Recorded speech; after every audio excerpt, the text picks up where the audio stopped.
अथ ध्यानं प्रवक्ष्यामि शृणु सर्वाङ्गसुन्दरी।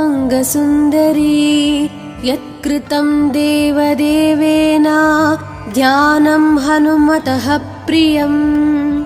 पञ्चवक्त्रं महाभीमं त्रिपञ्चनयनैर्युतं बाहुभिर्दशभिर्युक्तं सर्वकामार्थसिद्धिदम्।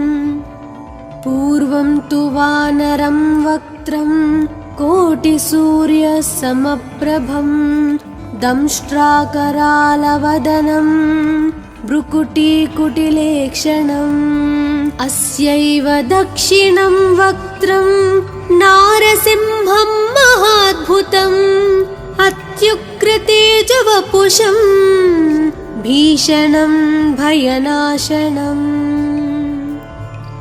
पश्चिमं गारुडं वक्त्रं वक्रतुण्डं महाबलं सर्वनागाप्रशमनं विषभूतादिकृन्तनम्।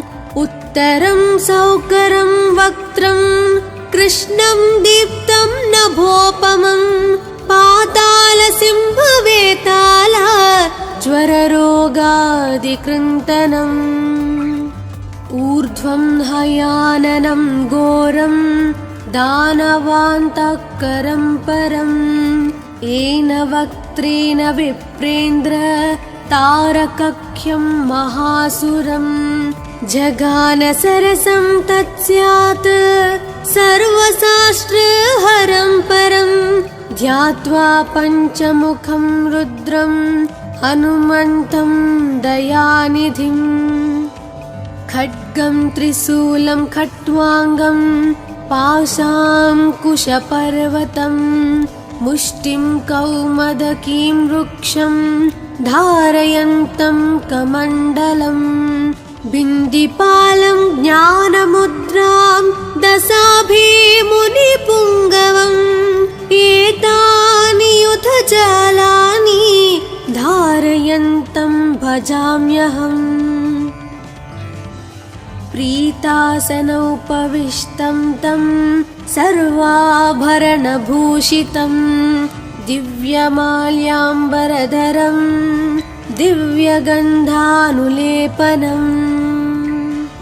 सर्वाश्चर्यमयं देवं हनुमद्विश्वतोमुखं पञ्चास्यम् अच्युतम् अनेक विचित्रवर्णावक्त्रम्।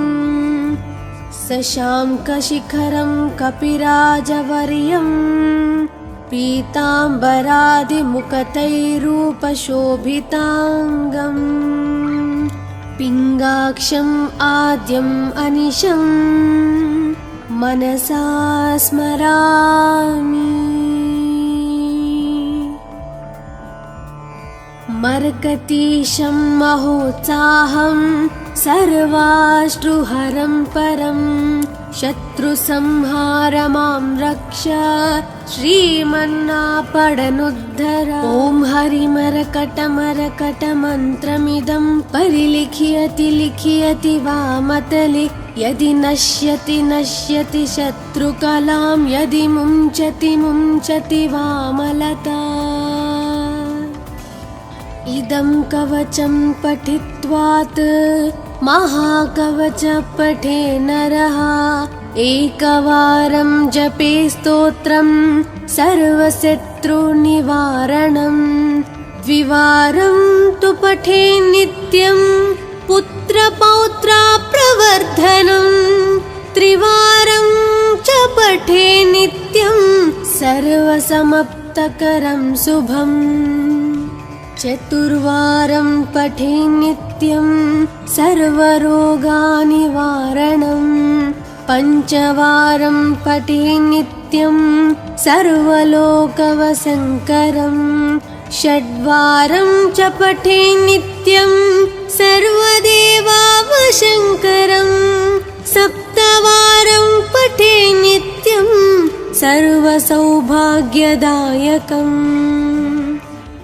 अष्टवारं पठे नित्यं मिष्टकामार्थसिद्धिदं नववारं पठे नित्यं राजभोगमवाप्नुयात् दशवारं पठे नित्यं त्रैलोक्यज्ञानदर्शनं रुद्रावृत्तिं पठे नित्यं सर्वसिद्धिर्भवेर्ध्रुवम्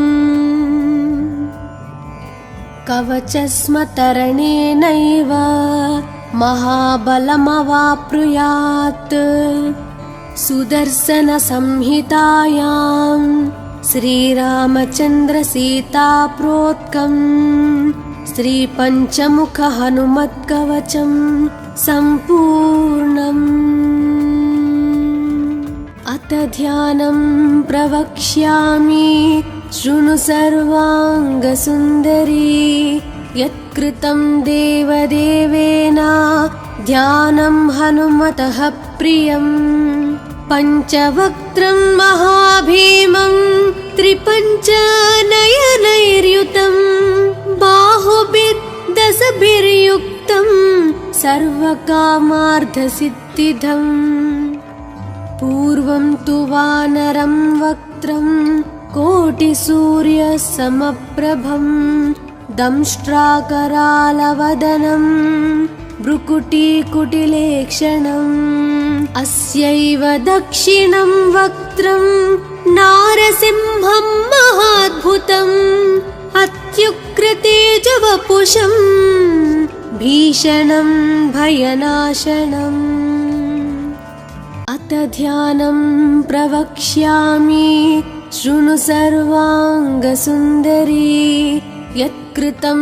देवदेवेन ध्यानं हनुमतः प्रियं पञ्चवक्त्रं महाभीमं त्रिपञ्चनयनैर्युतं बाहुभिर्दशभिर्युक्तं सर्वकामार्थसिद्धिदम् पूर्वं तु वानरं वक्त्रं कोटिसूर्यसमप्रभं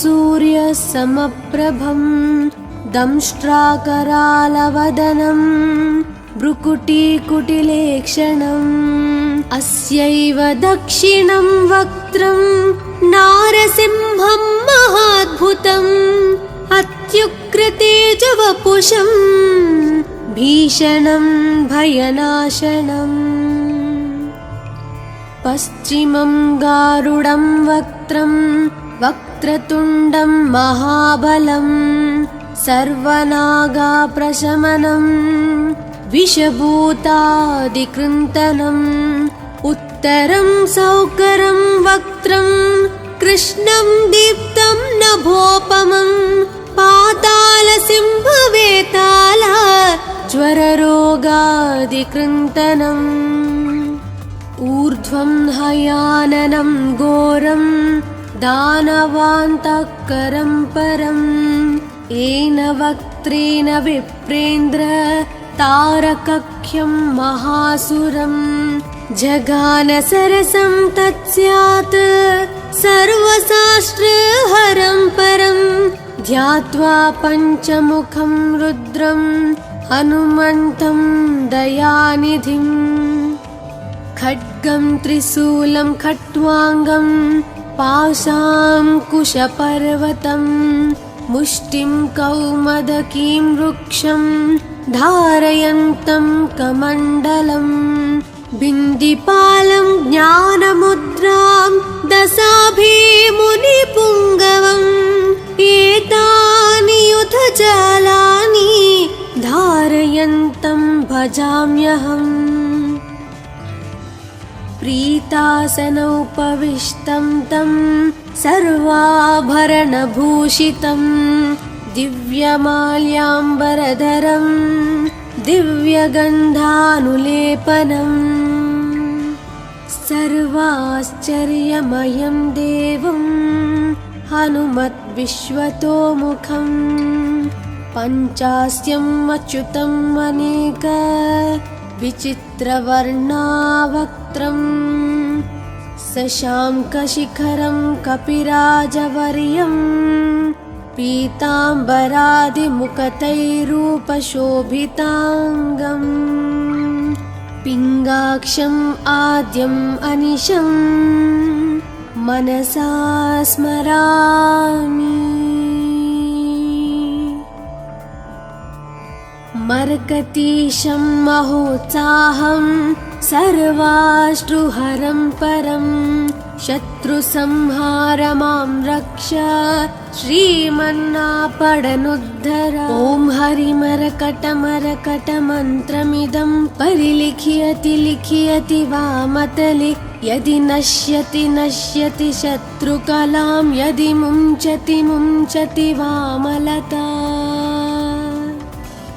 इदं कवचं पठित्वात् महाकवच पठे नरः एकवारं जपे स्तोत्रं सर्वशत्रुनिवारणम्।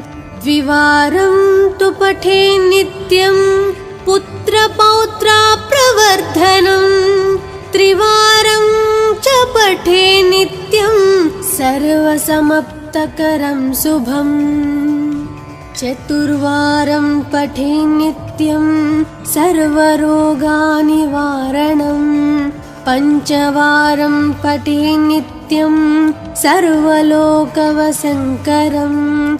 षड्वारं च पठे नित्यं सर्वदेवावशङ्करम्। सप्तवारं पठे नित्यं सर्वसौभाग्यदायकम्। अष्टवारं पठे नित्यं मिष्टकामार्थसिद्धिदम्। नववारं पठे नित्यं राजभोगमवाप्नुयात्। दशवारं पठे नित्यं त्रैलोक्यज्ञानदर्शनम्। रुद्रावृत्तिं पठे नित्यं सर्वसिद्धिर्भवेर्ध्रुवम्। कवचस्मतरणेनैव महाबलमवाप्नुयात्। सुदर्शनसंहितायां श्रीरामचन्द्रसीताप्रोक्तं श्रीपञ्चमुखहनुमत्कवचं सम्पूर्णम्। अथ ध्यानं प्रवक्ष्यामि शृणु सर्वाङ्गसुन्दरी। यत्कृतं देवदेवेन ध्यानं हनुमतः प्रियं। पञ्चवक्त्रं महाभीमं त्रिपञ्चनयनैर्युतं बाहुभिर्दशभिर्युक्तं सर्वकामार्थसिद्धिदम्। पूर्वं तु वानरं वक्त्रं कोटिसूर्यसमप्रभं दंष्ट्राकरालवदनं भ्रुकुटीकुटिलेक्षणम्। अस्यैव दक्षिणं वक्त्रं नारसिंहं महाद्भुतम् अत्युग्रतेजवपुषं भीषणं भयनाशनम्। अथ ध्यानं प्रवक्ष्यामि शृणु सर्वाङ्गसुन्दरी। यत्कृतं देवदेवेन ध्यानं हनुमतः प्रियं। पञ्चवक्त्रं महाभीमं त्रिपञ्चनयनैर्युतं बाहुभिर्दशभिर्युक्तं सर्वकामार्थसिद्धिदम्। पूर्वं तु वानरं वक्त्रं कोटिसूर्यसमप्रभं दंष्ट्राकरालवदनं भ्रुकुटीकुटिलेक्षणम्। अस्यैव दक्षिणं वक्त्रं नारसिंहं महाद्भुतम् अत्युग्रतेजवपुषं भीषणं भयनाशनम्। पश्चिमं गारुडं वक्त्रं वक्रतुण्डं महाबलं सर्वनागाप्रशमनं विषभूतादिकृन्तनम्।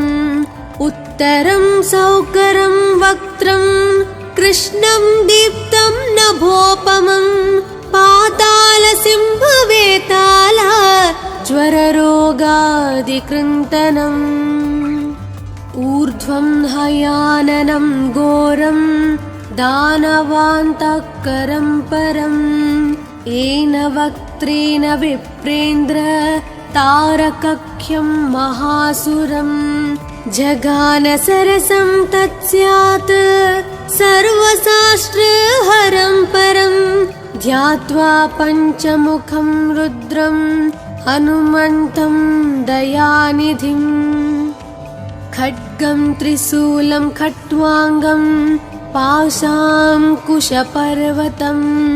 मुष्टिं कौमदकीं वृक्षं धारयन्तं कमण्डलम् बिन्दिपालं ज्ञानमुद्रां दशाभिमुनिपुङ्गवम् एतानि युधजालानि धारयन्तं भजाम्यहम्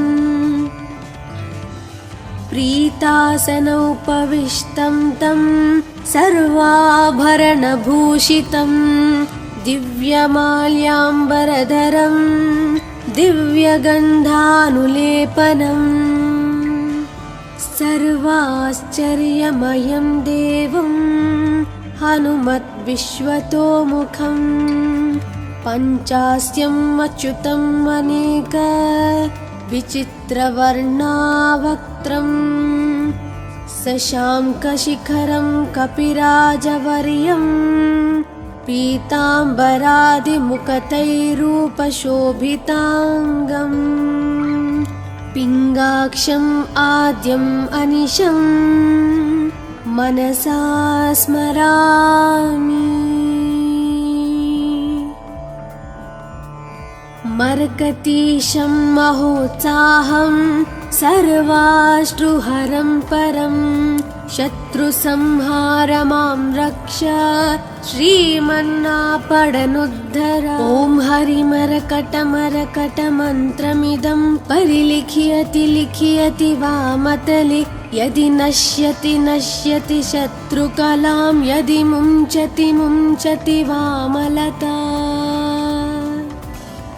इदं कवचं पठित्वात् महाकवच पठे नरः एकवारं जपे स्तोत्रं सर्वशत्रुनिवारणम् द्विवारं तु पठे नित्यं पुत्रपौत्राप्रवर्धनम् त्रिवारं च पठे नित्यं सर्वसमाप्तकरं शुभम् चतुर्वारं पठे नित्यं सर्वरोगानिवारणम्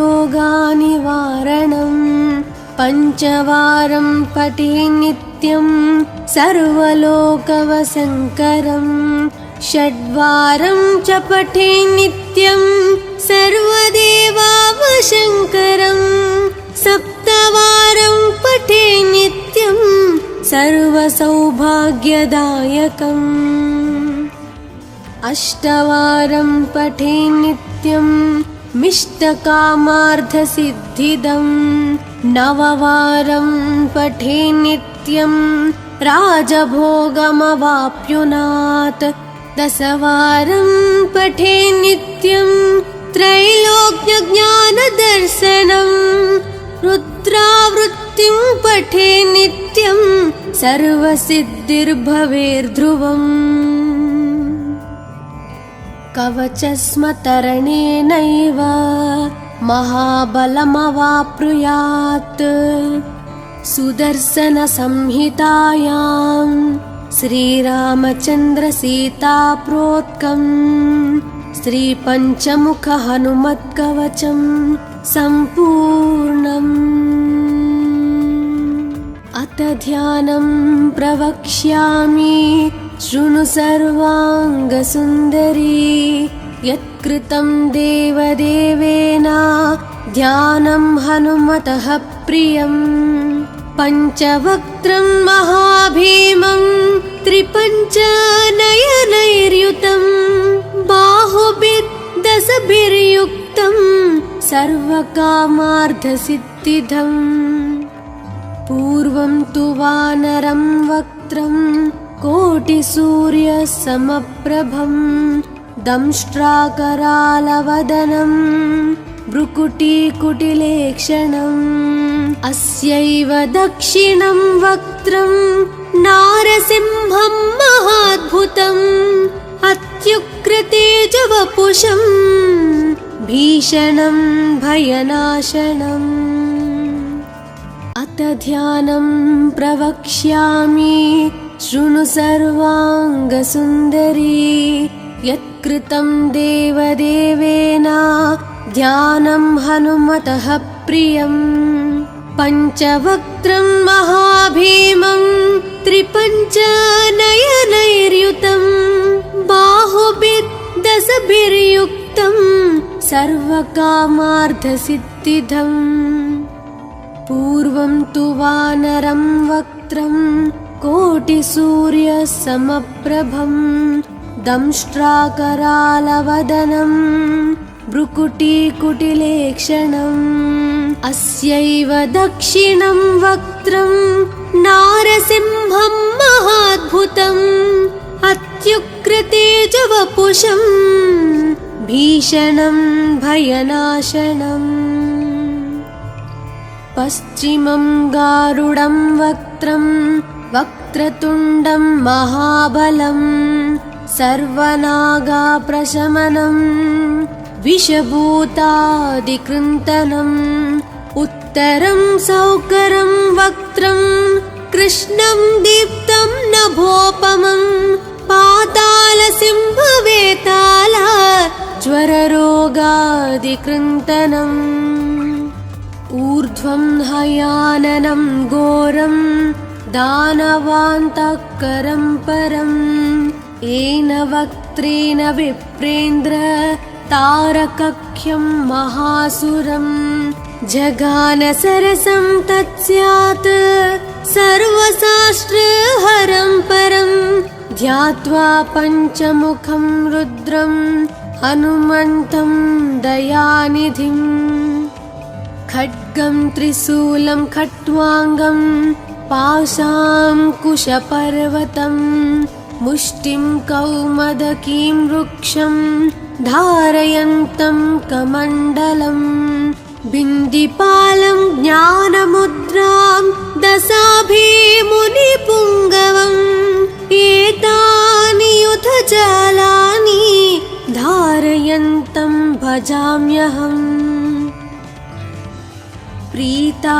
प्रीतासनोपविष्टं तं सर्वाभरणभूषितं दिव्यमाल्याम्बरधरं दिव्यगन्धानुलेपनं सर्वाश्चर्यमयं देवं हनुमद्विश्वतोमुखं पञ्चास्यम् अच्युतम् अनेक विचित्रवर्णावक्त्रं शशाङ्कशिखरं कपिराजवर्यं पीताम्बरादिमुखतैरूपशोभिताङ्गम् पिङ्गाक्षम् आद्यम् अनिशं मनसा स्मरामि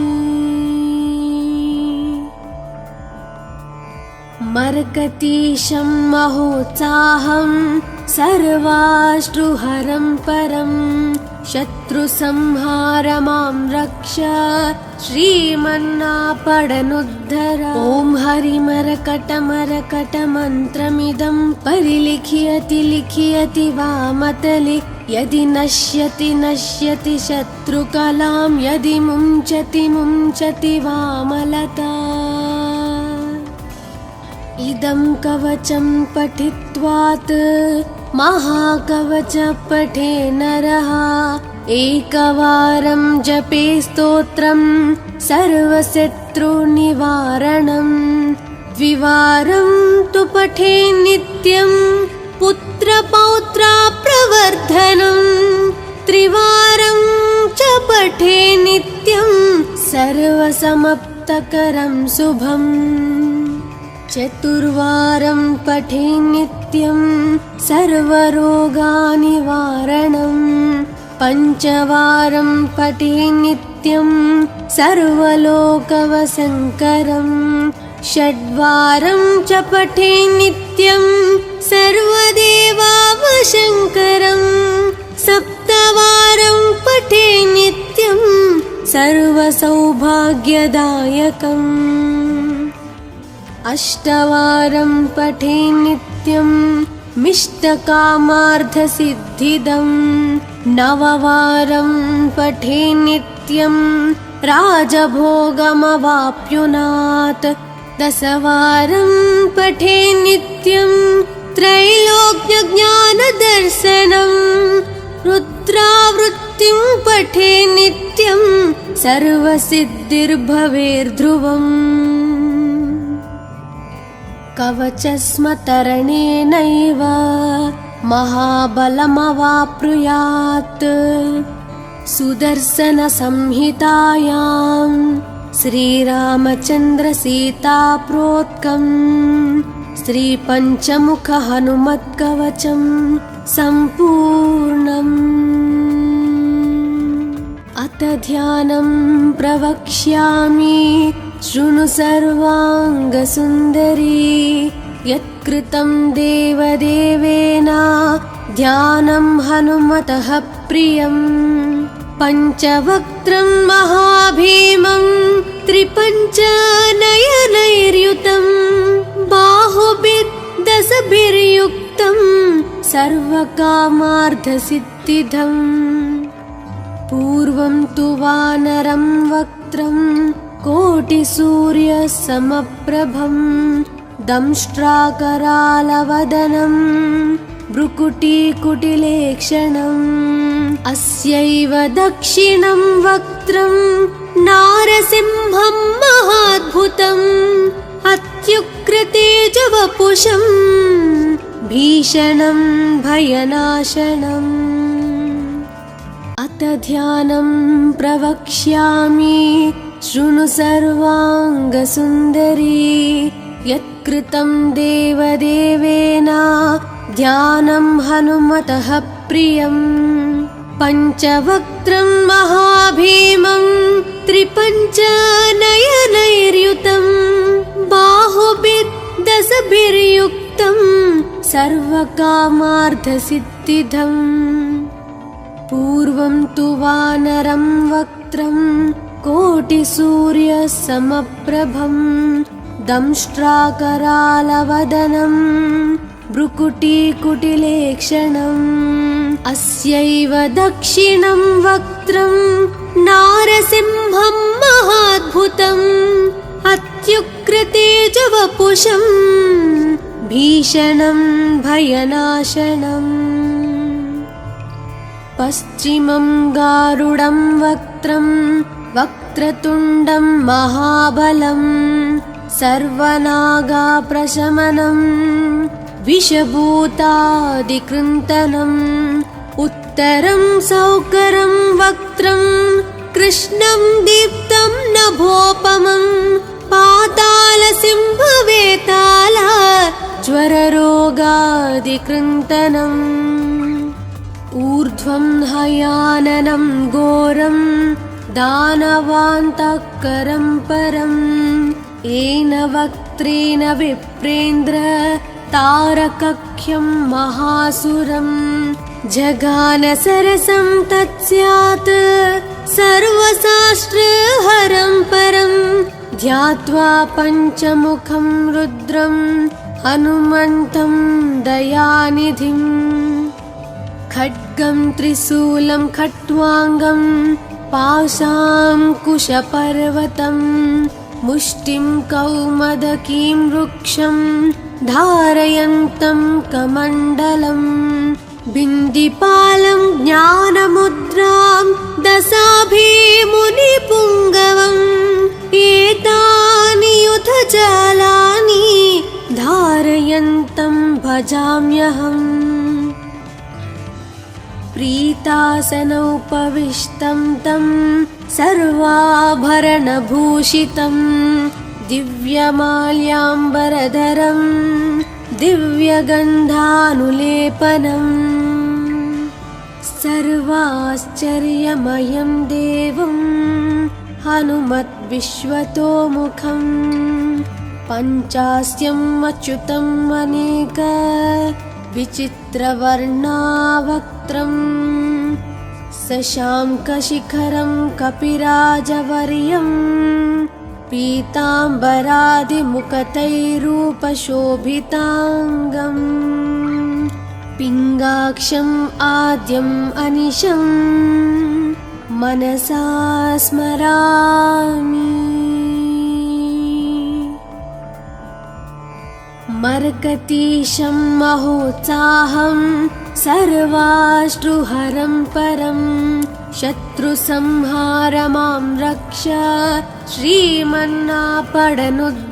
ॐ हरिमरकटमरकटमन्त्रमिदं परिलिख्यति लिख्यति वामतले यदि नश्यति नश्यति शत्रुकलां यदि मुञ्चति मुञ्चति वामलता। इदं कवचं पठित्वात् महाकवच पठे नरः एकवारं जपे स्तोत्रं सर्वशत्रुनिवारणं द्विवारं तु पठे नित्यं पुत्रपौत्राप्रवर्धनं त्रिवारं च पठे नित्यं सर्वसमाप्तकरं शुभम् चतुर्वारं पठे नित्यं सर्वरोगनिवारणं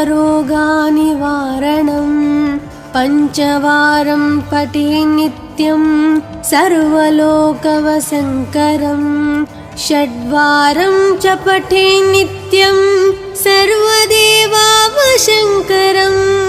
सप्तवारं पठे नित्यं सर्वसौभाग्यदायकम्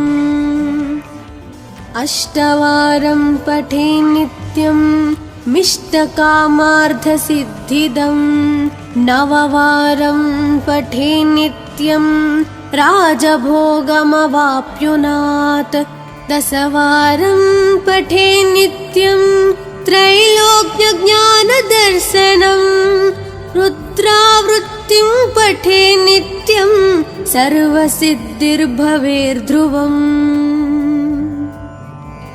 कवचस्मतरणेनैव महाबलमवाप्नुयात् सुदर्शनसंहितायां श्रीरामचन्द्रसीताप्रोक्तं श्रीपञ्चमुखहनुमत्कवचं सम्पूर्णम्।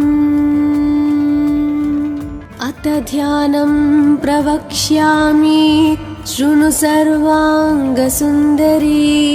यत्कृतं देवदेवेन ध्यानं हनुमतः प्रियम् पञ्चवक्त्रं महाभीमं त्रिपञ्चनयनैर्युतं बाहुभिर्दशभिर्युक्तं सर्वकामार्थसिद्धिदम् पूर्वं तु वानरं वक्त्रं कोटिसूर्यसमप्रभं दंष्ट्राकरालवदनं भ्रुकुटीकुटिलेक्षणम् अस्यैव दक्षिणं वक्त्रं नारसिंहं महाद्भुतम् अत्युग्रतेजवपुषं भीषणं भयनाशनम्। अथ ध्यानं प्रवक्ष्यामि शृणु सर्वाङ्गसुन्दरी यत्कृतं देवदेवेन ध्यानं हनुमतः प्रियम् पञ्चवक्त्रं महाभीमं त्रिपञ्चनयनैर्युतं बाहुभिर्दशभिर्युक्तं सर्वकामार्थसिद्धिदम् पूर्वं तु वानरं वक्त्रं कोटिसूर्यसमप्रभं दंष्ट्राकरालवदनं भ्रुकुटीकुटिलेक्षणम् अस्यैव दक्षिणं वक्त्रं नारसिंहं महाद्भुतम् अत्युग्रतेजवपुषं भीषणं भयनाशनम्। पश्चिमं गारुडं वक्त्रं वक्रतुण्डं महाबलं सर्वनागाप्रशमनम् विषभूतादिकृन्तनम् उत्तरं सौकरं वक्त्रं कृष्णं दीप्तं नभोपमं पातालसिंहवेताल ज्वररोगादिकृन्तनम् ऊर्ध्वं हयाननं घोरं दानवान्तःकरं परम् येन वक्त्रेण विप्रेन्द्र तारकख्यं महासुरम् जगानसरसं तत्स्यात् सर्वशास्त्रहरं परं ध्यात्वा पञ्चमुखं रुद्रं हनुमन्तं दयानिधिम् खड्गं त्रिशूलं खट्वाङ्गं पाशाङ्कुशपर्वतं मुष्टिं कौमदकीं वृक्षं धारयन्तं कमण्डलम् बिन्दिपालं ज्ञानमुद्रां दशाभिमुनिपुङ्गवम् एतानि युधजालानि धारयन्तं भजाम्यहम् प्रीतासनोपविष्टं तं सर्वाभरणभूषितं दिव्यमाल्याम्बरधरं दिव्यगन्धानुलेपनम् सर्वाश्चर्यमयं देवं हनुमद्विश्वतोमुखम् पञ्चास्यम् अच्युतम् अनेक विचित्रवर्णावक्त्रम् शशाङ्कशिखरं कपिराजवर्यं पीताम्बरादिमुकुटैरूपशोभिताङ्गम् पिङ्गाक्षम् आद्यम् अनिशं मनसा स्मरामि मर्कतीशं महोत्साहं सर्वाश्रुहरं परं शत्रुसंहारमां रक्ष श्रीमन्नापडनुद्धर ॐ हरिमरकटमरकटमन्त्रमिदं परिलिख्यति लिख्यति वामतले यदि नश्यति नश्यति शत्रुकलां यदि मुञ्चति मुञ्चति वामलता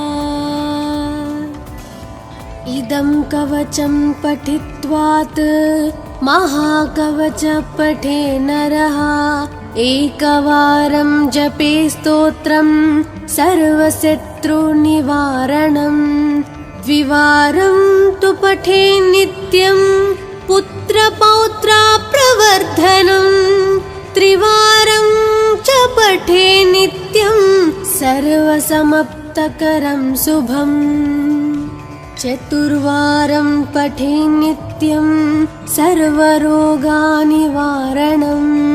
पञ्चवारं पठे नित्यं सर्वलोकवशङ्करं षड्वारं च पठे नित्यं सर्वदेवावशङ्करं सप्तवारं पठे नित्यं सर्वसौभाग्यदायकम् अष्टवारं पठे नित्यं मिष्टकामार्थसिद्धिदं नववारं पठे नित्यं राजभोगमवाप्नुयात् दशवारं पठे नित्यं त्रैलोक्यज्ञानदर्शनं रुद्रावृत्तिं पठे नित्यं सर्वसिद्धिर्भवेर्ध्रुवम् कवचस्मतरणेनैव महाबलमवाप्नुयात् सुदर्शनसंहितायां श्रीरामचन्द्रसीताप्रोक्तं श्रीपञ्चमुखहनुमत्कवचं सम्पूर्णम् अथ ध्यानं प्रवक्ष्यामि शृणु सर्वाङ्गसुन्दरी यत्कृतं देवदेवेन ध्यानं हनुमतः प्रियम् पञ्चवक्त्रं महाभीमं त्रिपञ्चनयनैर्युतं बाहुभिर्दशभिर्युक्तं सर्वकामार्थसिद्धिदम् पूर्वं तु वानरं वक्त्रं कोटिसूर्यसमप्रभं दंष्ट्राकरालवदनं भ्रुकुटीकुटिलेक्षणम् अस्यैव दक्षिणं वक्त्रं नारसिंहं महाद्भुतम् अत्युग्रतेजवपुषं भीषणं भयनाशनम् अथ ध्यानं प्रवक्ष्यामि शृणु सर्वाङ्गसुन्दरी यत्कृतं देवदेवेन ध्यानं हनुमतः प्रियम् पञ्चवक्त्रं महाभीमं त्रिपञ्चनयनैर्युतं बाहुभिर्दशभिर्युक्तं सर्वकामार्थसिद्धिदम् पूर्वं तु वानरं वक्त्रं कोटिसूर्यसमप्रभं दंष्ट्राकरालवदनं भ्रुकुटीकुटिलेक्षणम् अस्यैव दक्षिणं वक्त्रं नारसिंहं महाद्भुतम् अत्युग्रतेजवपुषं भीषणं भयनाशनम्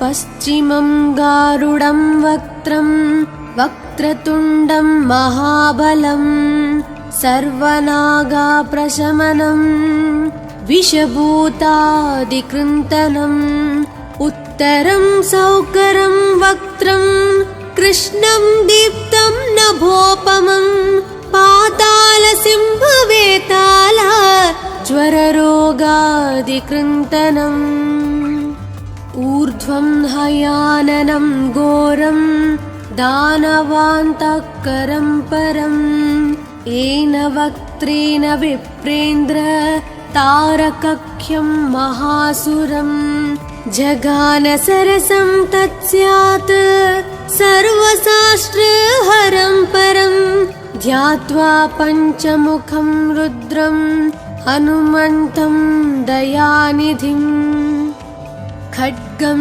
त्रिशूलं खट्वाङ्गं पाशाङ्कुशपर्वतं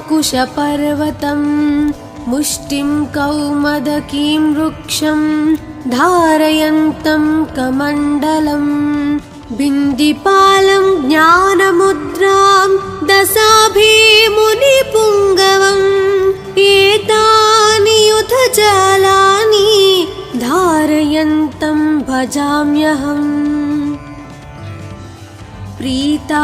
प्रीतासनोपविष्टं तं सर्वाभरणभूषितं दिव्यमाल्याम्बरधरं दिव्यगन्धानुलेपनम् सर्वाश्चर्यमयं देवं हनुमद्विश्वतोमुखं पञ्चास्यम् अच्युतम् अनेक विचित्रवर्णावक्त्रं शशाङ्कशिखरं कपिराजवर्यं पीताम्बरादिमुखतैरूपशोभिताङ्गम् पिङ्गाक्षम् आद्यम् अनिशं मनसा स्मरामि